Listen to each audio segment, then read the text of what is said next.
What often distinguishes fulfilled from unfulfilled lives is an ingredient that's not part of the educational curriculum and that can sound vague, silly and Californian in the bad sense. Confidence. It's humbling to realize just how many great achievements haven't been the result of superior talent or technical know-how, merely that strange buoyancy of the soul that we call confidence.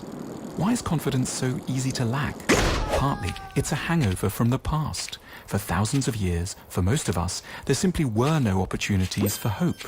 We were serfs and slaves, and the central psychological survival skill was to keep our heads down and our expectations low. Each of us still carries a little of the legacy from that past, an attitude of inner serfdom that threatens our spirit deep into a democratic, technological modern age. Hope can feel dangerous.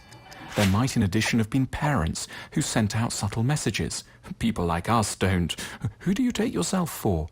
We should feel compassionate about where those defensive parental messages came from. They were a protection, a survival strategy, and an escape from humiliation. School didn't necessarily help either. It wanted us to be good boys and girls and taught us to trust in established authority.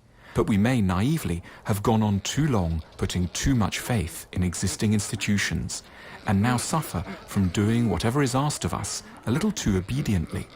Part of becoming an adult seems to be to embrace the painful realization that grown-ups don't actually have all the answers, and therefore that we have every right, indeed a duty, to break certain rules and think things through independently. We need to learn a calculated form of disrespect, which can be a surprising thing after 20 years or so of enforced obedience. We need to learn a constructive suspicion of authority, a path between total compliance on the one hand and sullen skepticism on the other.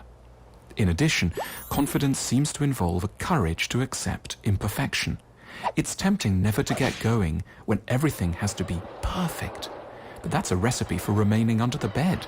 And yet how often so-called great lives have been riddled with errors that nevertheless didn't sink them. Confidence begins with a capacity to forgive oneself the horrors of the first go. Death is a necessary thought too. We should use it not to further sadden us, but to scare us fruitfully into taking some action. Our fear of messing up should give way to the only real danger there is, that of never trying. If you like our films, take a look at our shop, the School of Life.